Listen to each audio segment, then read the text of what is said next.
Fa maranantsika ny vaovao ny fanatanjahantena amin'ity androany ity dia manodidina ny Akademia Nasionalin'ny Sport ny ANS izany izay nisitaka kely nakany Mahajanga tany tamin'ny faran'ny volana teo iny ireo mpianatra sy ireo mpiofana ao aminy tamin'izany indrindra no nanaovana hetsika hatafiditra amin'ny fanentanana ny mikasika ny programma sport pour tous na ny fanatanjahantena ho an'ny rehetra. Totoza tamin'ny faran'ny volana Jolay teo ny voyage d'études nataon'ny mpifanetsy amin'ny ANS Ampeflo.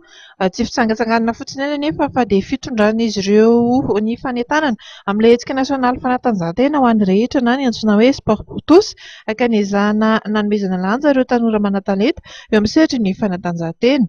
Tamin'ity indray mitoraka dia ny faritra Boeny no nentin'ny ANS nisantarana izany.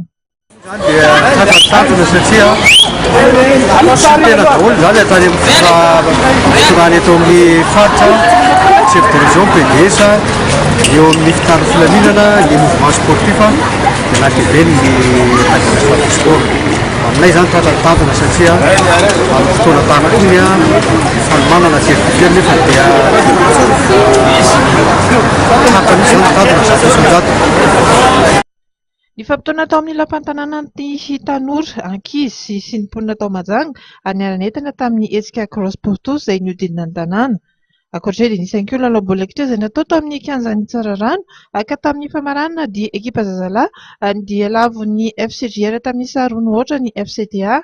Teo amin'ny zazavavy kosa dia noramban'ny FCDA ny fandresena teo anetrehan'ny FCA tamin'ny saharoa ohatra ihany koa.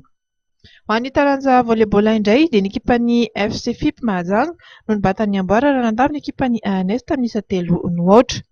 Taorian'andreo moa dia mbola nisy ny atrikasa natao tao amin'ny lapan'ny tanàna Mahajanga. Nanatrika izany ny PDS ny commune Mahajanga voalohany NDA Sylvain, ny DGPC Andrianavao Arson Patrick ary ireo tanora maro Mahajanga sy ny ekipan'ny ANS Ampeflo tarihan'ny Tale Général ny Ranefson Patrice. Dia izay ihany koa tompokilasy tompovavy no mamarana ny fiarahantsika amin'ity alina ity saorana betsaka ianao tany tokantrano tany nanaraka ny fandaharana hatramin'ny farany saorana ihany koa ireo namana niarany asa tamin'ity tontolo andro ity ary tsy adino ihany koa ny botika CMS izay nampiakanjana menada tamin'izao ariva izao. Manome fotoananao amin'ny heriny an'io izao indray ary mbola manasanao ihany koa anaraka ireo fandaharana eto amin'ny MATV amin'ity aliny ady ity. Mandra-piona iray ary tompoko. Veloma tompoko.